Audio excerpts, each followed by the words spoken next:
गीता अध्याय 15 के श्लोक 16-17 में 3 प्रभु बताए हैं। ये 3 प्रभु कौन हैं? किस प्रभु की शरण में जाने के पश्चात जन्म और मरण समाप्त हो सकता है? 3 प्रभुओं में सबसे उत्तम परमात्मा कौन है? कैसा है? उसका क्या नाम है? इन सभी गूढ़ रहस्यों को जानने के लिए अवश्य सुनिए जगत गुरु तत्वदर्शी संत रामपाल जी महाराज के अमृत वचन। तीसरे दिन परमात्मा ने उनको आत्मा को वापस छोड़ दिया। तब उठकर उन्होंने कहा था, जिन मुझको निज नाम दिया सोए सतगुरु हमार, दादू दूसरा कोई नहीं ये कबीर सृजनहार। उसके बाद नानक साहिब जी को परमात्मा मिले थे बेई नदी के ऊपर। सुल्तानपुर एक शहर है और पश्चिमी पाकिस्तान के अंदर है। पहले ज्वाइंट भारत था सारा ही। तो वहां वो नौकरी करते थे एक राजा के घर, नवाब के यहाँ मोदी खाने में। नानक जी प्रतिदिन स्नान करने के लिए जाते थे। जो सुल्तानपुर के साथ से एक नहर बह रही है, दरिया नदी, वहां एक घाट बना हुआ था, वहां स्नान करने जाते थे। वहां परमात्मा उनको 2 बार मिले। पहली बार तो वो अपने आप जैसे जहां काशी में रहते थे उस रूप में गए। दूसरी बार फिर वो जिंदा महात्मा के रूप में उनको उसी स्थान पर मिले। उनको दरिया के अंदर स्नान करने के लिए डुबकी लगाने की बहाना करके 3 दिन तक अदृश्य कर दिया। कहीं और स्थान पर उनके शरीर को रखकर सतलोक के अंदर लेकर गए। तीसरे दिन ऊपर के सब ब्रह्मांड और सब कुछ दिखाकर अपना सचखंड सतलोक उनको वापस छोड़ दिया। तीसरे दिन जब नानक साहिब जी वापस आए और फिर उनको बताया गया था नानक साहिब जी को सतलोक के अंदर कि मैं काशी में जुल्हा रूप में रहता हूं, कबीर मेरा नाम है और रामानंद जी मेरे गुरु हैं वहां पर। अब आदमी नानक साहिब जी की यह बात समझ में कम आई कि परमात्मा और धानक रूप में कहे वहां मैं दुल्हे रूप में रहता हूं, और उधर से कहते हैं रामानंद जी मेरा गुरु है, तो भगवान का गुरु की क्या आवश्यकता है? तो ये असमंजस के कारण जब वो वापस आए तो उन्होंने पहली उदासी यानी पहली यात्रा, उदासी मीन संसार से उदास होकर के, ये संसार उनको फिर नकली दिखाई दिया, ये अस्थायी स्थान दिखाई दिया, हमारा वास्तविक स्थान नहीं है। जिस कारण से जगत से उदास होकर नौकरी त्याग कर नानक साहिब जी ने पहली यात्रा, पहली उदासी काशी की। अब वो उन्होंने जो ज्ञान प्राप्त हुआ था उसके आधार से अन्य भी किसी ब्राह्मण से, किसी मुल्ला और काजी से प्रश्न करते थे कि परमात्मा कौन है, कैसा है। जैसे हमारे हिंदू धर्म के धर्म गुरु बताते थे राम और कृष्ण ये परमात्मा है। नानक साहिब जी को आंखों देख चुके थे भगवान को, सतलोक कैसा है, ब्रह्मा विष्णु महेश जी की स्थिति कैसी है, वो कौन कितनी पावर रखते हैं। तो ये सब डिस्कशन करते करते पहुंच गए बनारस में।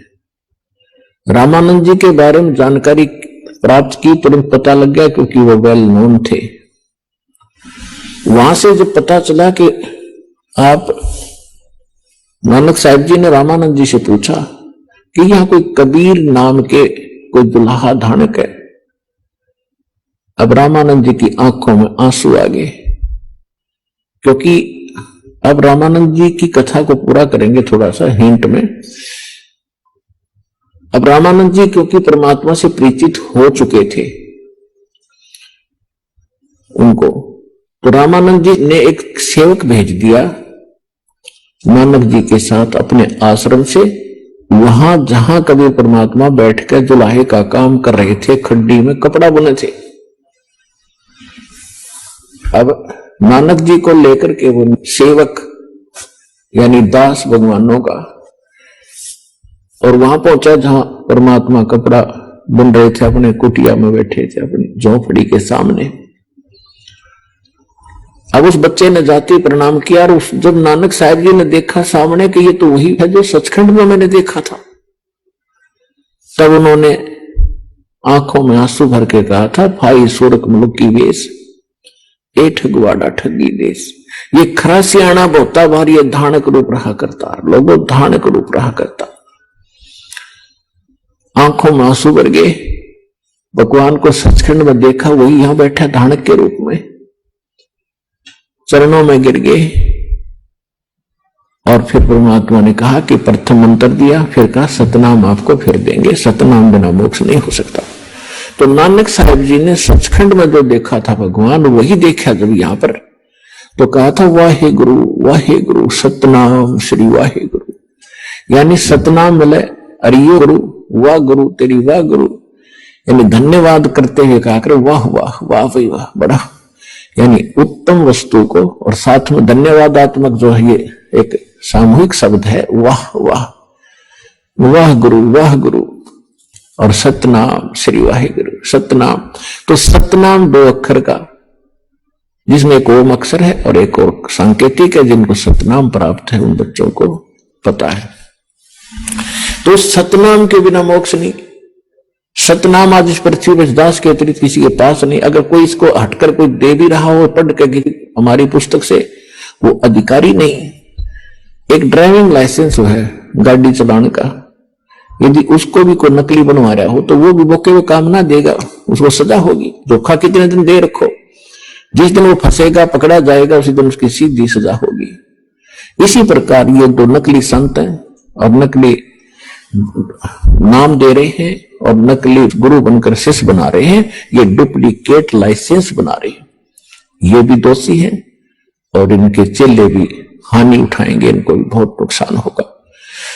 तो दास का उद्देश्य यह है कि इनको सबको सतर्क करूं, सावधान हो। सरेआम टेलीविजन पर कैम लग रहे, पुस्तक बनाकर भेज दी, सीडी वगैरह बनाकर भेज रहे हैं भक्त, तो किस लिए? तो क्यों नहीं कोई सामने आ रहा? कोई तो कह रामपाल झूठ बोला है, अब झूठ दो तो कोई कह दे झूठ बोला, सिद्ध करो एक बात को, झूठ सिद्ध कर दो, एक तो सिद्ध कर दो आप। तो पुण्यात्मा तुम्हारा सौभाग्य है कि आपको सहज में भगवान मिल गया, चाहे कोई दुख में आया है, चाहे कोई जिज्ञासु बनकर आया है, ये सब परमात्मा की रजा है। भक्ति मुक्ति के दाता सतगुरु भटकत प्राण फिरंदा, उस साहिब के हुक्म बिना नहीं तरवर पाथे लंदा। उस परमात्मा की दया से ही आप यहां पर उपस्थित हुए। अब प्रश्न चल रहा है कि सिद्ध हो गया कि कबीर इज गॉड। ये कबीर परमात्मा है। कौन कबीर? जो काशी में धानक रूप में 120 वर्ष रहे थे। अब वो परमात्मा कहते सोचल छिद्र मैं करूं अपने दिन के काज, अपने भगत के लिए ना जाने में कितने प्रकार की लीलाएं करता हूं।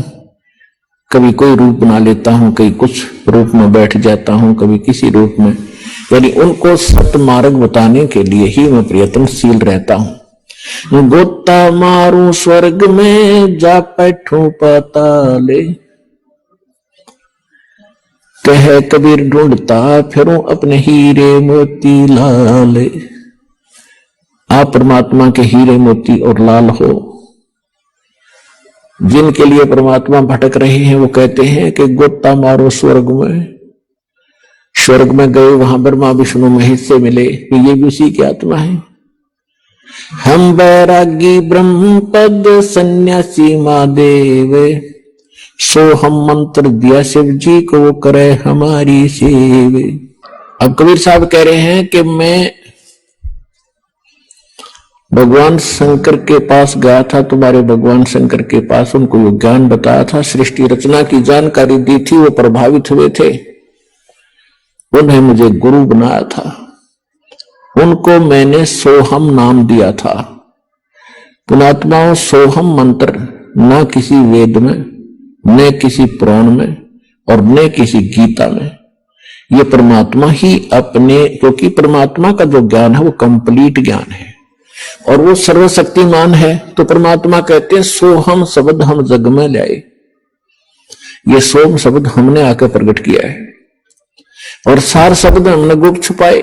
सार शब्द तो अभी भी किसी के सामने नहीं दिया परमात्मा ने, इस दास पर कृपा करी या कुछ महापुरुष जो उनको सीधे मिले थे, आदरणीय धर्मदास साहिब जी, आदरणीय मुरुखदास साहिब जी, आदरणीय दादू साहिब जी, आदरणीय नानक साहिब जी, आदरणीय गरीबदास साहिब जी, गांव छुड़ानी, जिला झज्जर, हरियाणा वाले, आदरणीय घीसा दास साहिब जी, गांव खेकड़ा, जिला बागपत, उत्तर प्रदेश वाले, इन सब को परमात्मा सीधे मिले थे, सचखंड लेकर गए थे, सतलोक फिर वापस छोड़ा था और इनको ये नाम दिए थे। लेकिन इनको प्रतिज्ञा दिला दी थी कि ये सतनाम भी किसी को नहीं बताना। धर्मदास मेरी लाख दुहाई, और ये सार नाम कहीं बाहर न जाए, मूल ज्ञान भी बाहर न जाए। एक स्थान पर कहा कि मूल ज्ञान बाहर ना जाए, फिर कहा कि सतनाम और सार नाम भी कहीं बाहर नहीं जाना चाहिए। देखो, स्पेयर पार्ट की एक दुकान होती है जिसमें सारे कल पुर्जे रखे होते हैं। अब उसमें रखे तो हैं पुर्जे, लेकिन वो पुर्जों को तो जानने वाला, पार्ट्स को जानने वाला इंजीनियर ही गाड़ी बना सकता है, या उसमें कोई डिफेक्ट गाड़ी में हो पुर्जा बदल सकता है, जिसको जानकारी है। तो परमात्मा ने आके ये मंत्र सोहम बता दिया था, लेकिन इसको नाम देने का अधिकार या तो परमात्मा को था, उसके बाद सभी संतों को बना कर दिया था कि सतनाम नहीं देना। इसका प्रत्यक्ष प्रमाण है कि पूरा सिख समाज इस सतनाम से अपरिचित है, जो 2 अक्षर का है। तो इससे भी सिद्ध है कि नानक साहब जी को भी सख्त मना किया गया था कि सतनाम भी नहीं देना किसी को। अब इस दास पर रजा करी है परमात्मा ने कि पूरे विश्व को सतनाम दिया जाएगा, जो शरण में आवेगा, मर्यादा में रहेगा।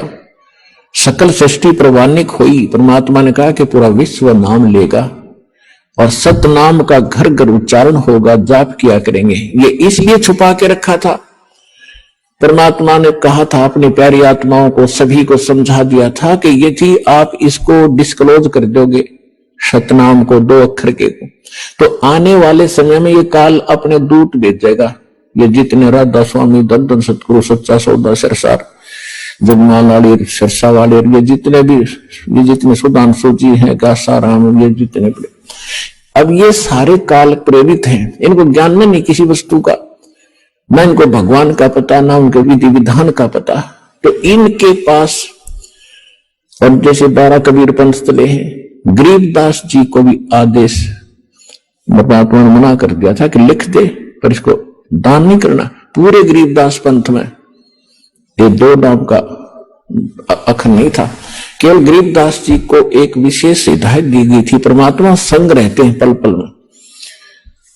उन्होंने हमारी एक पीढ़ी को लगातार एक ही व्यक्ति को आदेश दिया ये नाम देने का, और वो केवल अपने एक उत्तराधिकारी बनाकर जाता रहा, उसको ही देते रहे, अन्य को नहीं दिया।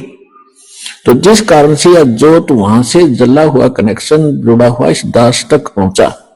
मेरे पूज्य गुरुदेव जी ने यह मंत्र सार नाम किसी को नहीं दिया, सिर्फ मुझे कहा और मेरे को आगे दान करने का और खुला आदेश दे दिया कि अब तुम दान करिए, तुझे फिर से कोई आदेश होगा परमात्मा का।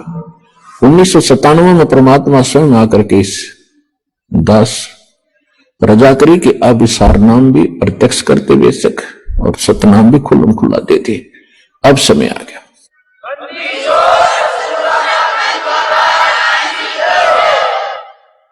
तो पुणात्माओं, ये इतना सीक्रेट था, पूरे सिख समाज में इसकी भनक नहीं। सतनाम क्या, हर सभी गुण गाते हैं, वाहे गुरु सतनाम, वाहे गुरु सतनाम, वाहे गुरु सतनाम।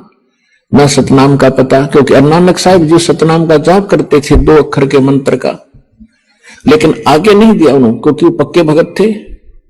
उनको मालूम था कि बहुत बड़ी हानि हो जाएगी जब काल के दूतों का यथार्थ ज्ञान और यथार्थ भक्ति मंत्र हाथ लग गया था। जिस कारण से आज दास आपको भिन्नता बता रहा है, सारा ज्ञान समझा रहा है, प्रमाण दिखा रहा है, और अन्य संत क्या मंत्र देते हैं वो भी बता रहा है।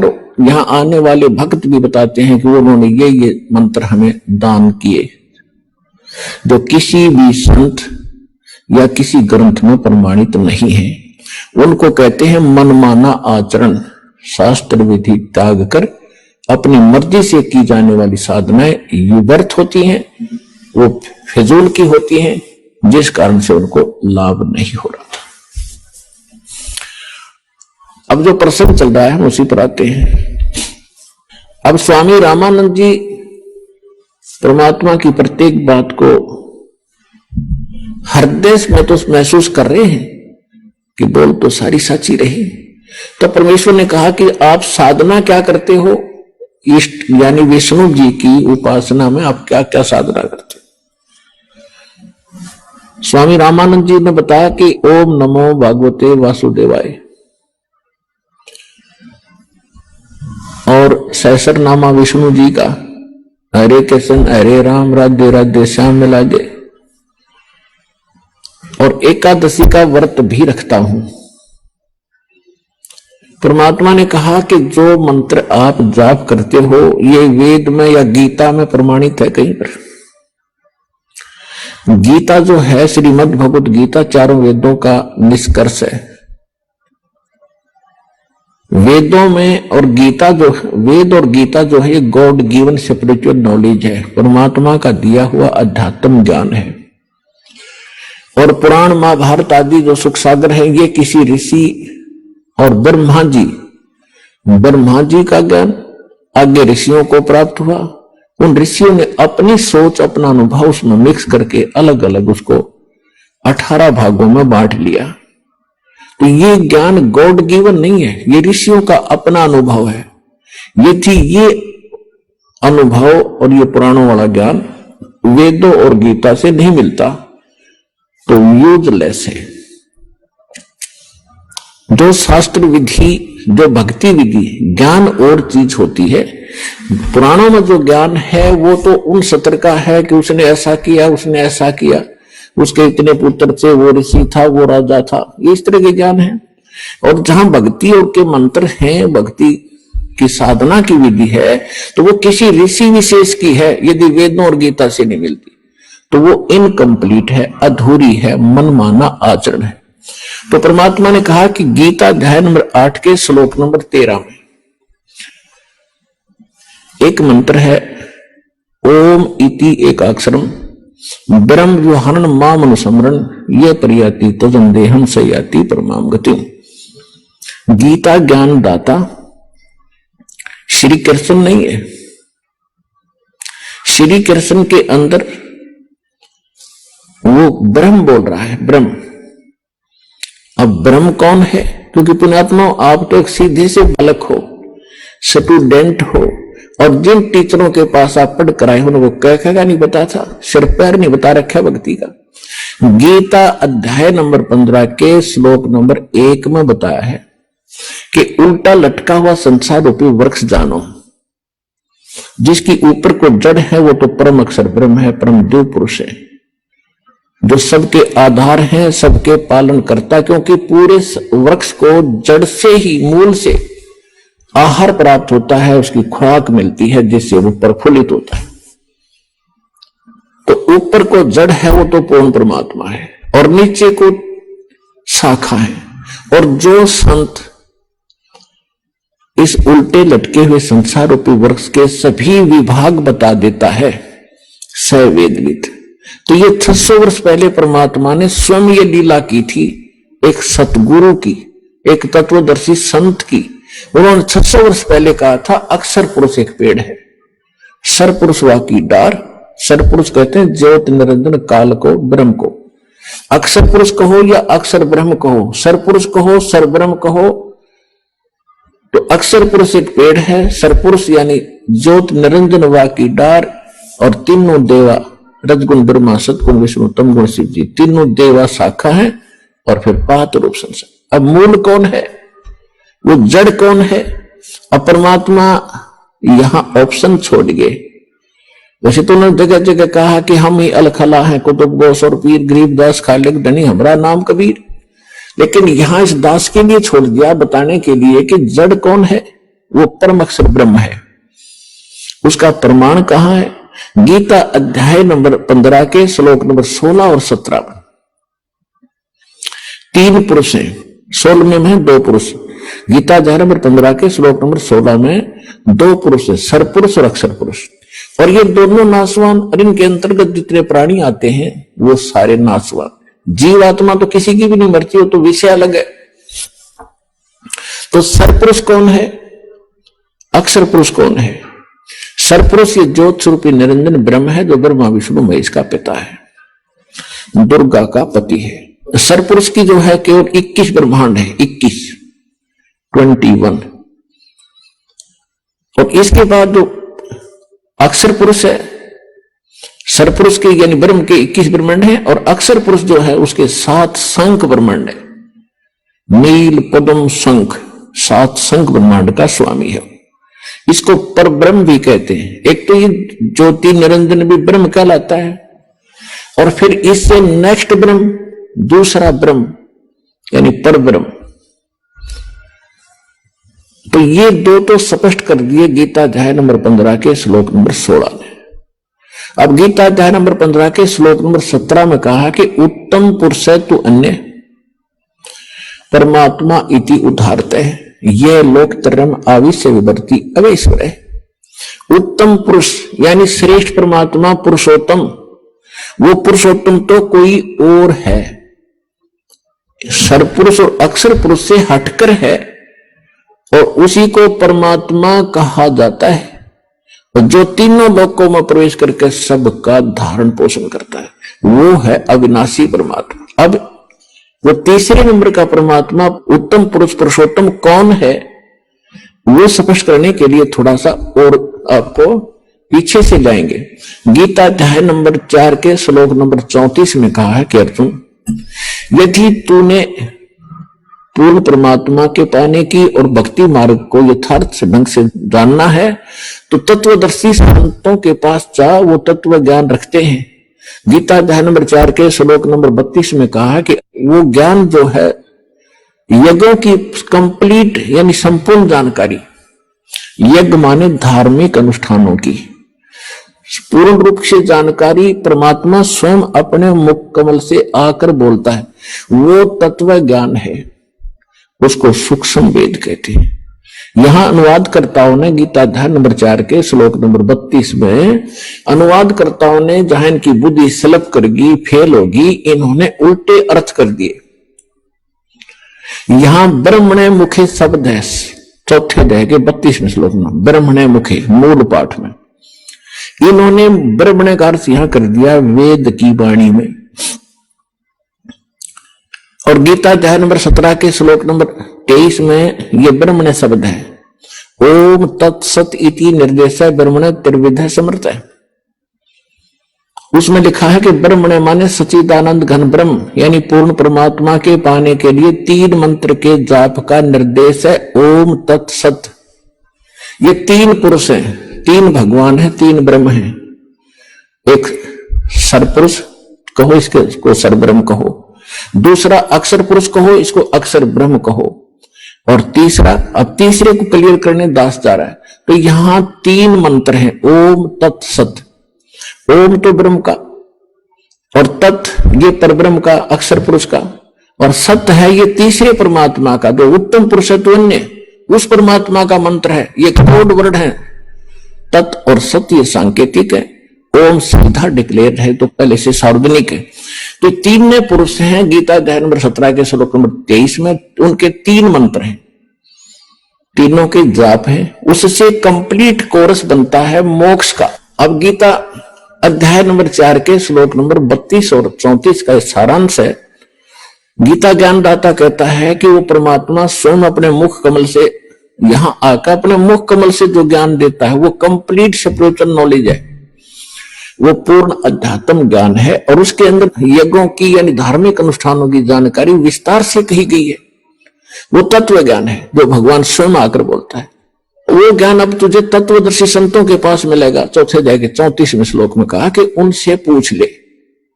तो कहता मैं भी इससे परिचित नहीं हूं।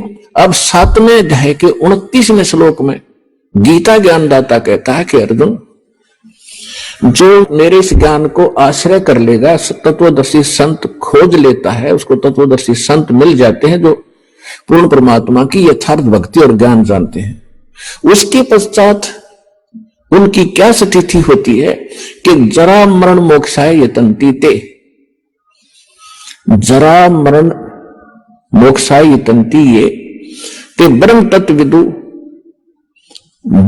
तत्विदु कृत्स्नम अध्यात्म कर्म च अखिलम, जो केवल जरा और मरण से छूटने के लिए, यानी जरा माने वृद्धावस्था का कष्ट, बुढ़ापे का दुख और मृत्यु के कष्ट से जो छूटने का प्रयत्न कर रहे हैं और इस संसार की किसी वस्तु की इच्छा नहीं रखते, उन्होंने इस संसार को असार जान लिया है, तो वो उस तत्वब्रह्म से परिचित हैं और सारे दातम ज्ञान से परिचित हैं और सभी कर्मों से परिचित हैं। वो व्यक्ति जो केवल इस संसार के संसारिक सुखों में, राजपाट के चक्कर में ना पड़ के केवल मोक्ष प्राप्ति, बुढ़ापे का दुख और मृत्यु के दुख से जो छूटने का प्रयत्न कर रहे हैं, वो उस परमात्मा तत्वब्रह्म से परिचित है।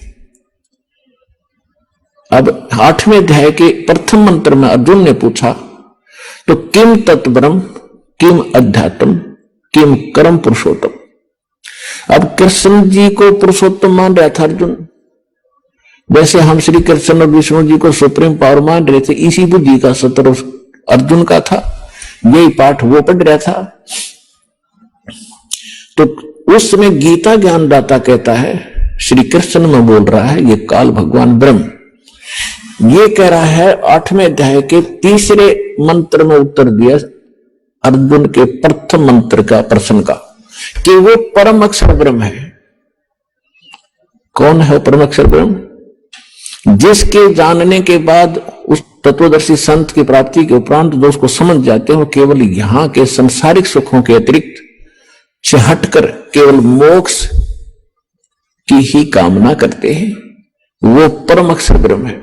अब हम आते हैं 8वें अध्याय के 5 और 7 मंत्र में। गीता ज्ञानदाता कहता है, अर्जुन मेरी भक्ति करेगा तो मुझे प्राप्त होगा, युद्ध भी कर, मेरा मंत्र है ओम नाम का बता दिया 8वें अध्याय के 13वें श्लोक में। ओम इति एकाक्षरम ब्रह्म व्यवहारण माम अनुसमरण ये प्रयाति तदंदेहम सयाति परमाम गति। मुझ ब्रह्म का केवल एक ओम मंत्र है, इसकी जो आखिरी सांस तक भक्ति करता रहेगा तो मेरे वाले ओम नाम से मिलने वाली जो राहत है वो मिलेगी तुझे, इतनी गति तेरी हो जाएगी। लेकिन युद्ध करना पड़ेगा, युद्ध भी कर, मेरा श्रवण भी कर। 8वें अध्याय के 5 और 7 श्लोक में अपने आत्मा जहां युद्ध करना है वह शांति कहा। गीता अध्याय नंबर 18 के श्लोक नंबर 62 में कहा कि उस परमेश्वर की शरण में जा तो सर्वभाव से, उसकी कृपा से तो परम शांति को, सनातन परम धाम को प्राप्त होगा। गीता ज्ञानदाता अपने आप बताता है 2 अध्याय के 12वें श्लोक में, 4 अध्याय के 5 और 9 श्लोक में, 10वें अध्याय के 2 श्लोक में, अर्जुन तेरे और मेरे बहुत जन्म हो लिए, तू नहीं जानता मैं जानता। इससे सीधा कि जन्म मृत्यु श्री कृष्ण में बोल रहा है, तो भगवान तुम श्री कृष्ण ही मान रहे हो स्वामी जी, तो श्री कृष्ण जी भी जन्म मृत्यु में कहता है। गीता ज्ञानदाता स्वयं कहता मेरी जन्म मृत्यु होती है। तो जब तक जन्म मृत्यु है तो शांति कहां?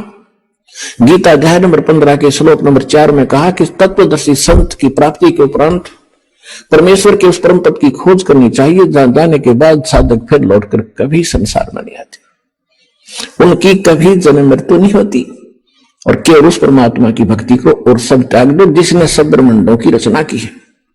अब गीता ज्ञानदाता तो कह रहा स्वामी जी कि किसी और परमात्मा है, उसकी साधना करने से जन्म मृत्यु कभी नहीं होती, और आप स्वयं स्वीकार कर रहे हो कि मैं स्वर्ग जाऊंगा फिर पता नहीं कहां जन्म होगा, तो ये खाक साधना है। फिर क्या समझा आपने सदग्रंथों को, क्या समझा आपने श्रीमद् भगवत गीता को? अब 5 वर्ष का बालक ऐसा मुंह तोड़ जवाब दे रहा है 104 साल के ब्राह्मण को। अहंकार अभिमान इस जीव का सबसे बड़ा दुश्मन है। लेकिन साधु संत भक्त से कहीं भी जन्मे हो, चाहे वो राजा हो या रंक, उनमें तड़फ न्यारी होती है। समय आने पर वो सब त्याग देते हैं। जिनके शुभ लक्षण होते हैं, जिनके शुभ संस्कार अधिक होते हैं। अब स्वामी जी सुन रहे हैं, अंदर कलेजा छिल रहा है, ऊपर से ब्राह्मण बने बैठे हैं। अभी अब परमात्मा आगे बता रहे हैं। गीता अध्याय नंबर 15 के श्लोक नंबर 16 और 17 में जो 3 पुरुष बताए, सरपुरुष, अक्षर पुरुष, ये 16वें श्लोक में बता दिया। 17वें में उत्तम पुरुष है तो अन्य परमात्मा की उदाहरत है, यह लोक धर्म अविश्य विवर्ती अवैश्वर। अब गीता अध्याय नंबर 15 के श्लोक नंबर 1 से इसका लिंक है।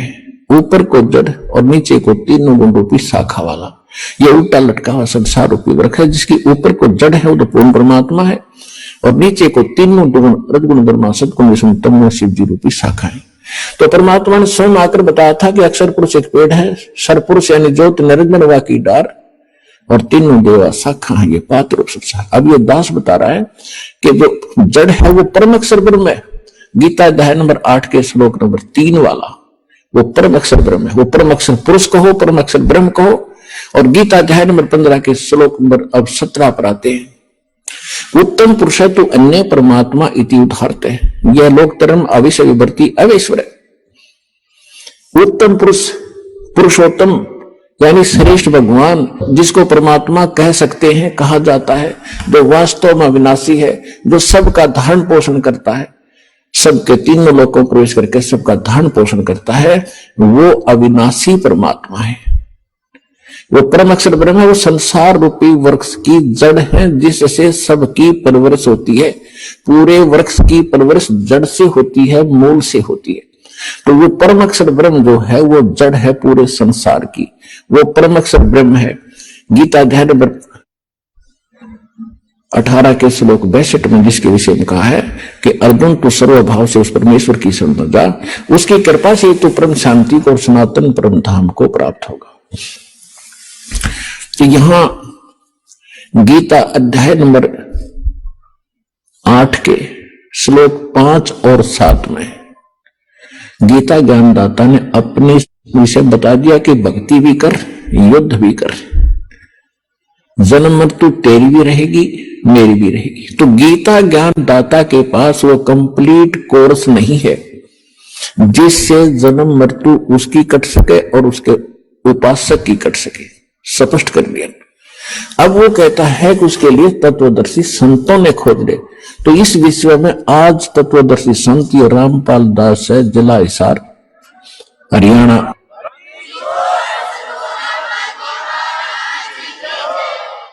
अब किसी का भ्रम ना रहना चाहिए।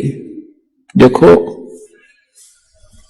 एक 1000 का नोट है, उस पर लिखा है कि मैं धारक को 1000 रुपए देने का वायदा करता हूं। दास पर लिखा नहीं है, दास बोल सकता है कि मैं उपासक को सर्व सुख और पूरा कंप्लीट मोक्ष देने का वायदा करता हूं जब नियम रहोगे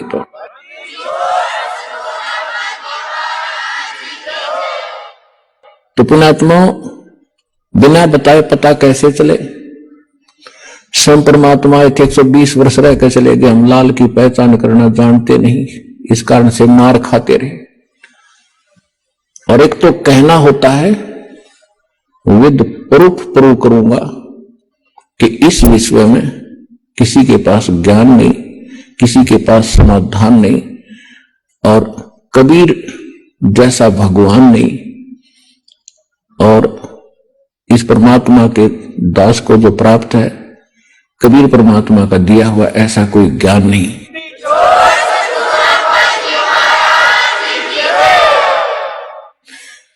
अब जो प्रसंग चल रहा है कि गीता ज्ञान दाता भी जन्म मृत्यु में, उसका उपासक भी जन्म मृत्यु में, इसलिए गीता अध्याय नंबर 7 के श्लोक नंबर 12 से लेकर 15 में गीता ज्ञानदाता कहता है कि अर्जुन इस 7वें अध्याय में आपको ऐसा ज्ञान बता दूंगा कि फिर कुछ भी जानना शेष नहीं रहेगा।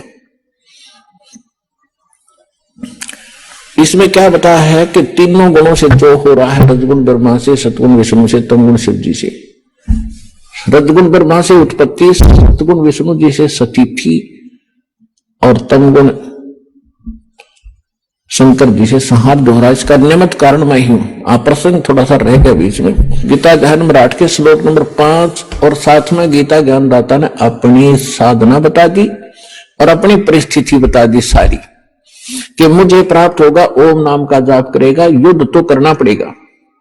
फिर 8वें अध्याय के 8, 9, 10 श्लोक में कहा है कि अर्जुन जो उस परम अक्षर ब्रह्म की भक्ति करते हैं, उस परम दिव्य पुरुष परमात्मा परम अक्षर ब्रह्म सच्चिदानंद घन ब्रह्म की जो भक्ति करते हैं, जो उत्तम पुरुषत्व है, उसकी भक्ति जो करते हैं वो भक्ति की कमाई के बल से, भक्ति की शक्ति से, योग बल से, योग माने भक्ति साधना।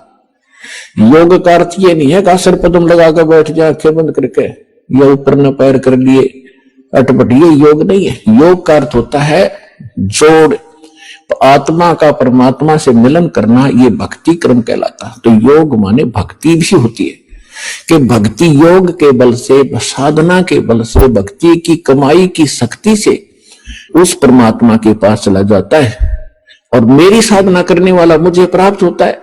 अब उस परमात्मा की भक्ति का उन्होंने मंत्र बता दिया 17वें अध्याय के 23वें श्लोक में, सांकेतिक।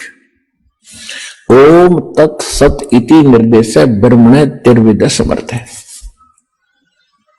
यानी सच्चिदानंद घन ब्रह्म के पाने का 3 मंत्र का जाप है, नथिंग एल्स, इसके अतिरिक्त कुछ नहीं। ओम ब्रह्म का, सरपुरुष का। अब फिर आइए गीता अध्याय नंबर 15 के श्लोक नंबर 16 और 17। इसमें 3 पुरुष हैं, एक सरपुरुष, एक अक्षर पुरुष और तीसरा जो आपको सिद्ध कर दिया 8वें अध्याय के 3रे श्लोक से, परम अक्षर ब्रह्म कहो, परम अक्षर पुरुष कहो। तो ओम जाप है ब्रह्म का, सरपुरुष का, जो 21 ब्रह्मांड का स्वामी है, और जो तत् है ये है अक्षर पुरुष का, जो 7 ब्रह्मांड का स्वामी है, जिसको पर ब्रह्म, नेक्स्ट ब्रह्म भी कहते हैं। ये सांकेतिक है, ये इस दास के पास है, कोड वर्ड है ये, और सत भी कोड वर्ड है, सांकेतिक शब्द है। ये है परम अक्षर ब्रह्म के मंत्र जाप करने का। इसको सार शब्द भी कहते हैं, इसको सार नाम भी कहते हैं, इसको सार शब्द कहते हैं, आदि नाम कहते हैं, इसको विधि नाम भी कहते हैं। वो मंत्र हटके है, ये सत नहीं है, ये कोड वर्ड है। तो इस प्रकार वो तीसरा जो मंत्र है वो सार नाम है, उसको आदि नाम, आदि विधि नाम और सार शब्द भी कहते हैं। तो अब जो 3 मंत्र का जो जाप है उस परमात्मा के पाने का, अब ओम तो ब्रह्म का सबको पता है, गीता ज्ञानदाता ब्रह्म है, श्री कृष्ण जी में बोल रहा है। वो खुद कहता 8वें अध्याय के 13वें श्लोक में कि ओम इति एकाक्षरम ब्रह्म व्यवहारण माम अनुस्मरण। माम माने मुझ, ब्रह्म माने ब्रह्म का, मुझ ब्रह्म का, यह एक ओम मंत्र है और कुछ नहीं, बस इति, यही।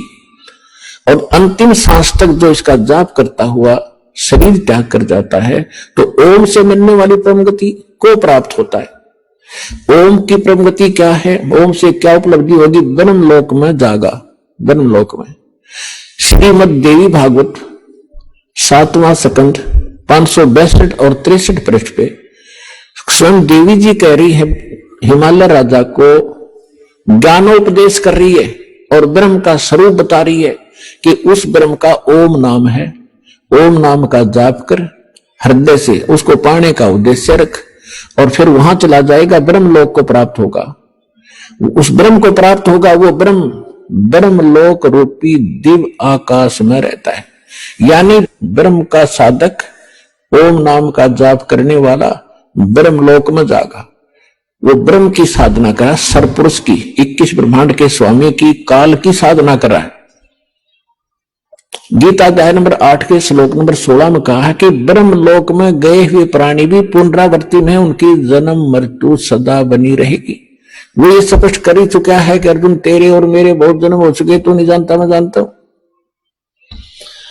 अपने आत्माओं, अब आमवर दोगे, हम पढ़ने लगे जब हमारी एज के तकरीबन शिक्षित हैं, और नहीं तो आजकल अक्षर ज्ञान वैसे भी करा दिया बुड्ढों को सरकार ने प्रौढ़ शिक्षा के माध्यम से, और आज 90% बल्कि 95% बच्चे इंटेलिजेंट हो चुके हैं। अब दास आपको ये सदग्रंथ पढ़ा रहा है, आप समझने योग्य बनाए भगवान ने पहले, और फिर ये ऐसे इंस्ट्रूमेंट दिए, टीवी चैनल परमात्मा ने बनवाए, इंटरनेट बनवाया, प्रोजेक्टर बनवाए, और ये इलेक्ट्रॉनिक मीडिया मालिक ने दिया, अभी तक तो ये मीडिया वाले इसका दुरुपयोग कर रहे हैं भगवान की दी हुई वस्तु का। ये सारा दिन अटपट दिखावे, गंदी फिल्म दिखावे, झूठी साची खबर फैलावे, और जब इनकी बुद्धि ठिकाना आवेगी, जब इनको झटके देगा मालिक, तो जनता जागेगी। सुबह उठते हैं बकवास दिखावे टीवी में, सामने सो जाए बकवास देखे, राम नाम का कि तो जिक्र नहीं। ये संसार बिगाड़ दिया, सभ्यता खराब कर दी इन्होंने। तो अब धीरे धीरे लोग उन पर प्रेशर देंगे, बकवास बंद करो और बढ़िया बात भगवान की चलाओ, बच्चों का भी भविष्य उज्जवल हो और हमें भी चैन की सांस आवे। एक तो राम नाम की कथा सुने, सुबह उठते हैं किसी टीवी चैनल पे और सुनते हैं कि अन्य नकलियों की अटपट बक बक सिर ना पैर उनका, ना कोई परमात्मा की कथा, परमात्मा की वाणी सुन ले तो हृदय कसक होती है। ये सारा दिन अटपट कर सैकड़ों संत सैकड़ों चैनल बना दिए। तो जब तक आत्मा को उसका असली आहार नहीं मिलेगा, या उठ नहीं सकती, उभर नहीं सकती, और वो उभारने का तरीका परमात्मा की वो वाणी सूक्ष्म वेद वाणी इसको मिले, और वो उस वाणी का फिर बोलने वाला अधिकारी हो। आम व्यक्ति भी इस वाणी में सुनाए जा, उसका असर नहीं हो सकता। उदाहरण के लिए जैसे एक राजा था, उसकी रानी धार्मिक थी, गुरु बना रखा था, उसने पता था गुरु बिन मोक्ष नहीं होता, पिछले संस्कार थे। राजा इस बात का विरोधी था कि गुरु बनाने की क्या आवश्यकता, भक्ति घर पे भी कर सकते हैं, गुरु से उपदेश लेना क्या जरूरी है। लेकिन वो अपनी पत्नी को विवश नहीं कर सकता था, कुछ धार्मिकता उसके अंदर भी शेष थी। तो उसने एक दिन अपनी पत्नी से कहा कि मैं आपके गुरुजी से दो बात करूंगा, मेरे प्रश्न का उत्तर देगा वो। उसकी पत्नी ने कहा कि सभ्यता से बात करिए, मेरे गुरुजी से आपको सब उत्तर देंगे। उसके साथ उनके आश्रम में चले गए अपनी पत्नी के साथ। अब राजा ने जाते प्रश्न किया कि महाराज, आप जो जनता को भ्रमित कर रहे हो कि गुरु नाम दे तभी बात बने, राम राम तो घर बैठ के भी कर ले, कोई कर ले, इसमें क्या क्या दिक्कत आती है? आप लोगों ने तो अपनी रोजी का जीविका बना रखी है दुनिया को भ्रमित करके। अपने आत्माओं परमात्मा जगह जगह आते रहते हैं, अपनी प्यारी आत्माओं को समझाते रहे हैं।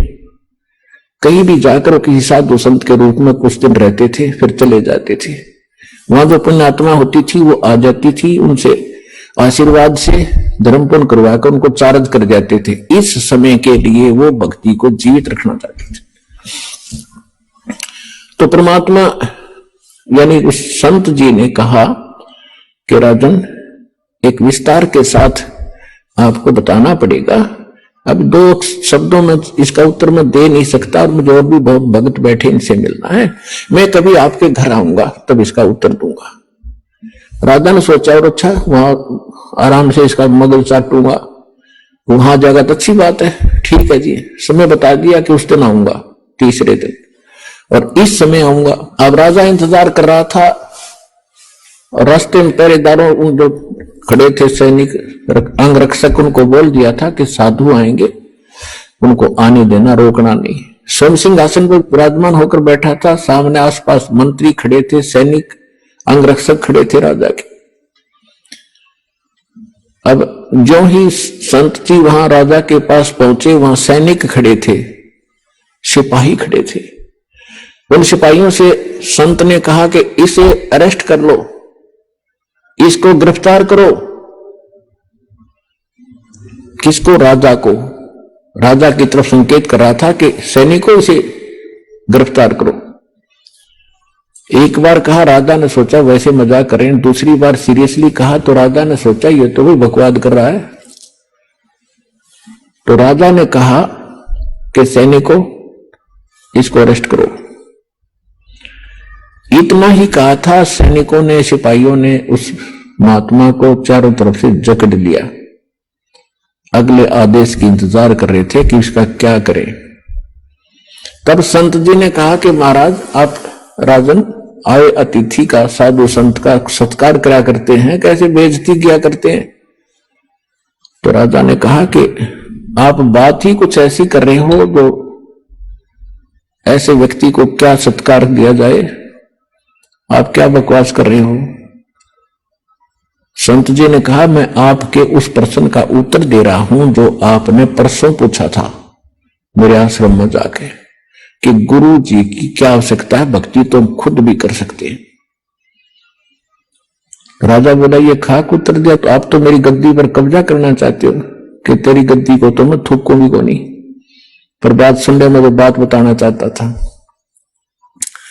कि जैसे आज आपके वर्ड में पावर है, आपके शब्द में शक्ति है। मैंने वही शब्द बोला कि इसे अरेस्ट करो, गिरफ्तार करो, ये सैनिक टस से मस नहीं हुए, और आपने वही शब्द बोले इसे गिरफ्तार करो, इन्होंने एक सेकंड की देर नहीं करी, तुरंत गति में आगे।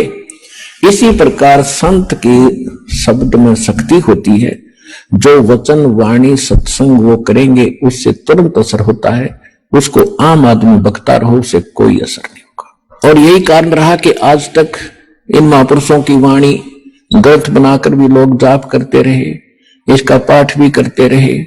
कबीर साहब के कबीर सागर से मूल पाठ बनाकर संध्या सुबह दोपहर शाम करते रहे, उनसे असर नहीं हुआ, क्योंकि वो अधिकारी के मुख से नहीं प्राप्त था, आदेश नहीं था। तो अब इस दास को परमात्मा ने भेजा है आपके लिए अधिकारी बनाकर और complete in all respect course देकर, और अब आपका पूरे विश्व का कल्याण हो सकता है जब शरण में आकर भक्ति करोगे।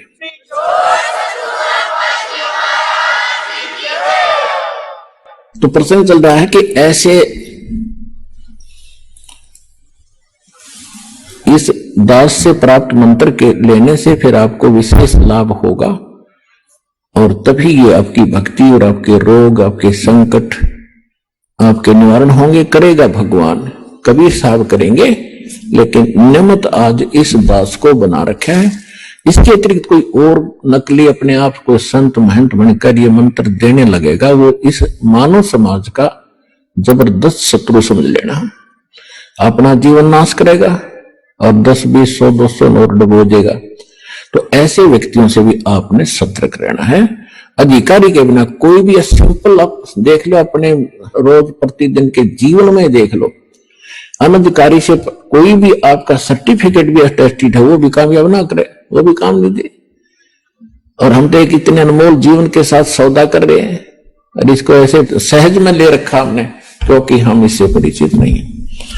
हम उसी प्रसंग पर आते हैं कि गीता अध्याय नंबर 8 के श्लोक नंबर 16 में कहा है कि ब्रह्मलोक में गए हुए प्राणी भी फिर जन्म मृत्यु में आते हैं, उनका मोक्ष नहीं होता। तो इतनी सिद्ध हुआ कि गीता ज्ञान दाता की भक्ति करने वाला जो ओम नाम के जाप को सर्वश्रेष्ठ मानकर आज तक ये ऋषि में ऋषि मानते रहे, ओम नाम सबसे बड़ा, इससे बड़ा ना कोई, ओम नाम का जाप करे तो शुद्ध आत्मा हुए। हमने ये लोक वेद सुन रखी थी, दंत कथा,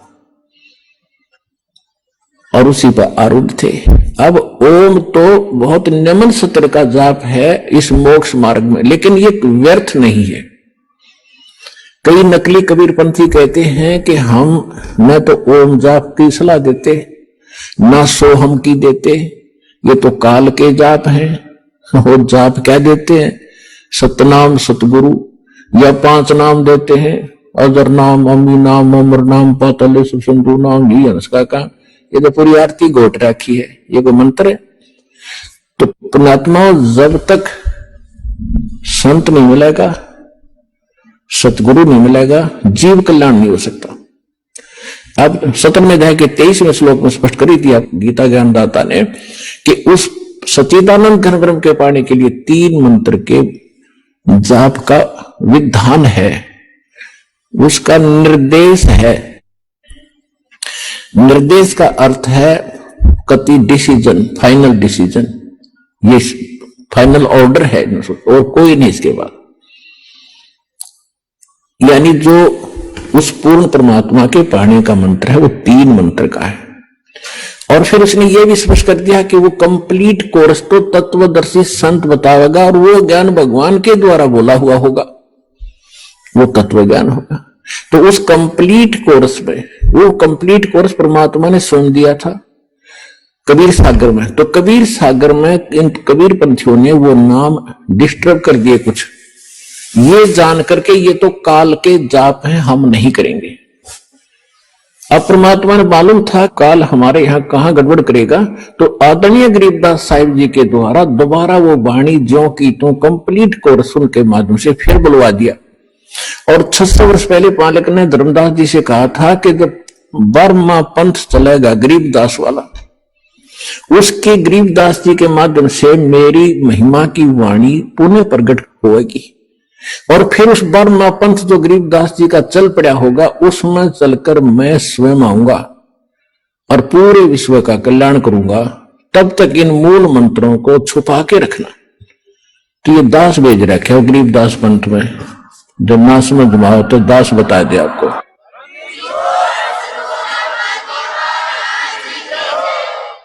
तो अब उस परमात्मा ने वो कंप्लीट कोर्स दे रखा। प्रथम आपको 7 मंत्र दिए जाते, पहले मालिक ने ये 5 नाम दिए थे। आदरणीय धर्मदास जी को भी तो कंप्लीट कोर्स दे दिया था और उसको प्रतिबंध लगा दिया था, धर्मदास मेरी लाख दुआई, ये मूल ज्ञान और ये सारे मंत्र ये किताबार ना जाए, अपने वंशजों को भी ना बताना। धर्मदास परमात्मा ने यहां तक कह दिया था, अपने बच्चों को भी ना बताना, ना मेरा मिशन फेल हो जाएगा, मेरे बच्चे पार नहीं होंगे, काल के जाल में भयंकर यातनाएं भोगते रहेंगे। जब धर्मदास जी को चिंता बनी, एक क्योंकि वृद्ध अवस्था हो गई थी, 100 से ऊपर आयु हो गई थी, तब उसने परमात्मा से कहा कि भगवान आपने प्रतिबंध लगा दिया, जो मंत्र आपने मुझे दिए हैं इसके बिना मोक्ष नहीं हो सकता। आइए अब हम उन श्रद्धालुओं के अनुभव जानते हैं जो जगत गुरु तत्वदर्शी संत रामपाल जी महाराज जी से दीक्षा प्राप्त कर चुके हैं तथा उनके द्वारा बताए गए भक्ति मार्ग पर चल रहे हैं। नमस्कार सर। सत्संग जी। सर क्या नाम है आपका? सर रामू मिश्रा नाम है मेरा। सर कहाँ से आए हैं आप? सर मैं गांव पंचदेवरी, तहसील महसी, जिला बहराइच, स्टेट यूपी का रहने वाला हूं। प्रेजेंट में यहाँ एलएनजे डेराबशी में मैं कंपनी में काम कर रहा हूं। सर संत रामपाल जी महाराज के शरण में कैसे आए आप? सर मेरी कंपनी में एक प्राइवेट सिक्योरिटी भी लगी हुई है, चित्रा सिक्योरिटी, तो उसमें एक गार्ड था, तो वो संत रामपाल जी महाराज की बुक लेके आया हुआ था। तो उस बुक को मैंने पढ़ा, उससे लेके तो गुरु जी का जो ज्ञान है वो अद्वितीय है। परमात्मा का ज्ञान समझने के बाद में संत रामपाल जी महाराज के शरण में आए। सर संत रामपाल जी महाराज के शरण में आने से पहले आप क्या भक्ति करते थे? हाँ जी, हिंदू धर्म में प्रचलित सभी साधनाएं करते थे, बृहस्पतिवार व्रत रखना और नवरात्रे रखना, यही सब साधनाएं हम किया करते थे पहले। सर जैसा कि आपने बताया कि पहले आप देवी देवताओं की पूजा करते थे, व्रत आदि भी करते थे, जैसे कि हिंदू समाज में प्रचलित है, और फिर आपने संत रामपाल जी महाराज से नाम दीक्षा लेने के बाद वो सभी पूजाएं छोड़ दी। तो सर क्या संत रामपाल जी महाराज देवी देवताओं की भक्ति छुड़वाते हैं? नहीं, संत रामपाल जी महाराज किसी देवी देवता की निंदा नहीं की है। संत रामपाल जी महाराज तो सभी देवी देवताओं की सच्ची भक्ति बताई है, सत मंत्र बताए, उनके जो रियल साधना है वो संत रामपाल जी महाराज ने बताई है। हम जो पीछे साधनाएं कर रहे थे, उन साधनाओं को करते करते हमें कोई लाभ नहीं था, हम बिल्कुल कंडम हुए पड़े थे। सर आपको संत रामपाल जी महाराज से नाम दीक्षा लेने के बाद क्या क्या लाभ मिले? सर हमारे को संत रामपाल जी महाराज से नाम लेने के बाद बहुत सारे अनेकों लाभ मिले। हमारे को हर प्रकार से शारीरिक लाभ मिले, जैसे कि हमारा 2005 में एक्सीडेंट हो गया था बाइक से, तो हमारे शरीर में सारे ज्वाइंट हिले हुए थे, हमारे सारे ज्वाइंटों में दर्द होता था और सोजिश भी आ जाया करती थी। तो ये 2012 तक हम ईएसआई हॉस्पिटल से अपना ट्रीटमेंट कराते रहे, जैसे यहाँ पे आए कंपनी में लगे, लंजर कंपनी में अपनी, तो यहाँ से भी अपना इलाज करवाते रहे, डॉक्टरों से भी दवाई से, मेडिकल से भी दवाई पकड़ते रहे। पीछे जो इलाज हुआ तो हुआ, उसके बाद हमारे को कोई राहत नहीं मिल रही थी। कहने का मतलब कि हम साधना जो कर रहे थे वो कर ही रहे थे और उससे हमारे को कोई जो शारीरिक प्रॉब्लम थी वो नहीं ठीक हो रही थी। संत रामपाल जी महाराज से जुड़ने के बाद 2012 में 7 जून 2012 में फिर हमारे को ऑटोमेटिक ये सारे सिस्टम और सारे लाभ अपने आप हो गए। आपको जो दर्द होता था क्या वो ठीक हो गया? ठीक हो गया मेरा, बिना दवाई के। बिना दवाई के वो ना सोजिश हो रही है अब हमारे शरीर में कहीं भी, और चलने फिरने में कोई प्रॉब्लम नहीं हो रही। नहीं तो हमारे को ये जो जॉब है, हमारी सिक्योरिटी की जॉब है, इसमें अब हम शो भी नहीं कर सकते थे कि हमारे शरीर में ये प्रॉब्लम है, क्योंकि ये शो करे तो हमारे को भी कंपनी भी संदेह की निगाह से देखे कि ये शारीरिक रूप में अक्षम है। लेकिन परमात्मा की दया से आज की डेट में बिल्कुल टनाटन है, रेस जितनी मर्जी लगवा लो मेरे से। सर और क्या क्या लाभ मिले आपको? सर संत रामपाल जी महाराज की शरण में आने के बाद हमारे को 20वें दिन से ही लाभ स्टार्ट हो गया था, यानी कि 20 दिन भक्ति की, इसके बाद में हमारे को लाभ स्टार्ट हो गया। मेरी सिस्टर की मैरिज थी, तो वहां पे हम फैमिली के साथ गए हुए थे, तो वापस आ रहे थे 27 जून को, वापस आ रहे थे तो रास्ते में हम ट्रेन से वापस आ रहे थे तो मिसेज को लेबर पेन स्टार्ट हुआ, प्रेग्नेंट मिसेज। तो हम कहे चलो इसको वापस छोड़ देते हैं घर पे, बाद में ले जाएंगे इसको। तो रास्ते में हम वापस उसको छोड़ने के लिए कहा हॉस्पिटल में चेक करा के छोड़ देंगे घर पे। तो रास्ते में ही ट्रेन में ही हमारे को प्रॉब्लम स्टार्ट हो गई और लेबर पेन स्टार्ट हो गया। तो वहां पे कोई डॉक्टर नहीं और कोई सिस्टम नहीं, वो ट्रेन चल रही है। तो परमात्मा को, संत रामपाल जी महाराज को याद किया और प्रार्थना की, परमात्मा आप ही डॉक्टर हो और आप ही हमारा ये मुसीबत से हमें निकाल सकते हो। तो परमात्मा ने हमारे को दिमाग दिया कि इसको बाथरूम में ले जा। तो हम उसको ले गए, वहां पे लेटरिन के अंदर ले गए। वहां पे ले गए तो परमात्मा ने ऐसे डिलीवरी करा दी कि जैसे डॉक्टरों ने कराई हो। और उसको कोई दर्द नहीं, जो पहले बहुत तड़प रही थी, दर्द के मारे पूरा चिल्ला रही थी वो। और फिर ऑटोमेटिक ही उसका दर्द शांत हो गया, लगा जैसे इसको इंजेक्शन लगाया हो किसी ने, दर्द के टीके लगाए हो।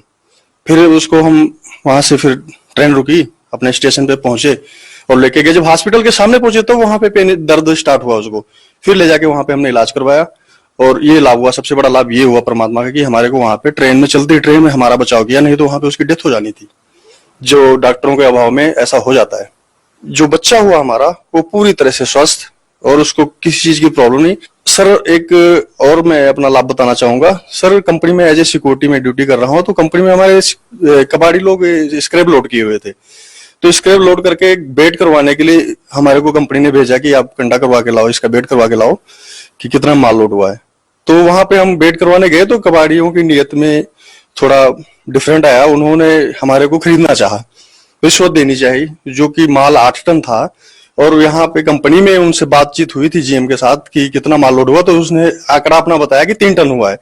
तो वो सोच रहे थे जीएम को हम मैनेज कर ले जाएंगे 3 टन पे, तो वो 5 टन माल वो अपना खा जाना चाह रहे थे, हमारे से घूस दे के और हमारे से स्लिप चेंज करके। तो वहां पे वो हमारे को 20,000 रुपए दे रहे हैं, पहले 10 दे रहे हैं, फिर 20 दे रहे हैं, फिर यहाँ तक कि वो 50 तक रेडी हो जाते। लेकिन हमने उसको समझाया कि संत रामपाल जी महाराज ने हमें रिश्वत लेने से मना किया है, ये हमारे लिए रिश्वत लेना पाप है, तो ये आप भी ऐसा ना करो, हमारे लिए भी जहर है। तो ये चीज आगे हमने, उसने कहा कि फिर आगे सर हमारी लड़ाई करवाओगे जाके, आप कंपनी में बताओगे। हम कंपनी में नहीं बताते, आपका लड़ाई नहीं करवाते। फिर भी तेरे लिए भी जहर है, मेरे लिए भी जहर है, आगे जाओ अपना पेमेंट करो और अपना गाड़ी ले जाओ अपनी पेमेंट करके। तो वहां पे फिर जाके वो हमारे को कंपनी में भी 5,000 रुपए पकड़ा रहा है, कह रहा है कि ये ले, आपने कुछ किया छोड़ो, ये हमारी तरफ से आपको गिफ्ट है। कहने को बोलो कि ये अब हमारी तरफ से लोहड़ी है, उस दिन लोहड़ी वाला दिन था, 5,000 रुपए लोहड़ी गिफ्ट के तौर पे पकड़ा रहा है मेरे को। तो मैं कहा भाई साहब ये चीजें ठीक नहीं है। फिर उसको मैंने कंपनी जो हमारा एसओ सिक्योरिटी ऑफिसर, उसको फोन करके बुलाया साहब को कि सर जी ये ऐसे इन कबाड़ियों की नीयत ठिकाने पे नहीं है और ये गाड़ी आपकी लोड खड़ी है, इसको दोबारा से बेट करा लो। और ये ऐसे रास्ते में हमारे को ये घूस दे रहे थे। तो दोबारा उन्होंने बेट कराया, जो हमने बेट करवा के दिया था वो बेट क्लियर निकला। और आज की डेट में उसी की वजह से हमारे को कंपनी ने नाइट इंचार्ज की ड्यूटी दे रखी है, एज ए ऑफिसर ड्यूटी दे रखी है उन्होंने। ये लाभ सबसे बड़ा हुआ कि गार्ड की जगह हटा के हमारी नाइट इंचार्ज की ड्यूटी लगा दी उन्होंने, सबसे बड़ा ये भी लाभ है हमारा। सर जो लोग आज संत रामपाल जी महाराज से नाम दीक्षा लेना चाहते हैं, वो उनसे नाम दीक्षा कैसे प्राप्त कर सकते हैं? सर संत रामपाल जी महाराज से जुड़ने के लिए जो चैनलों पे सत्संग आते हैं, वहां पे नीचे नंबर और एड्रेस फ्लैश हो रहे होते हैं, तो वहां से उन नंबरों को नोट करके कॉल करके आप नजदीकी नामदान सेंटर का पता करके आप वहां से जुड़ सकते हैं। संत रामपाल जी महाराज के नामदान सेंटरों से नाम दीक्षा लेके आप उनसे जुड़ सकते हैं। सर आप भगत समाज को क्या संदेश देना चाहते हैं? सर भगत समाज को यही संदेश देना चाहते हैं कि संत रामपाल जी महाराज जैसा संत इस धरती पे नहीं है आज की डेट में, और इनका जैसा ज्ञान कहीं से भी आप मैच करा लो, सदग्रंथों में किसी भी जगह से मैच करा लो, प्रूफ सहित है, विद प्रूफ। संत रामपाल जी महाराज की बुकों को भी आज की डेट में कोई चैलेंज नहीं कर सकता। तो ये संत रामपाल जी महाराज से जुड़ने में ही हमारी भलाई है और हमारा कल्याण है। जी धन्यवाद। सच साहब जी।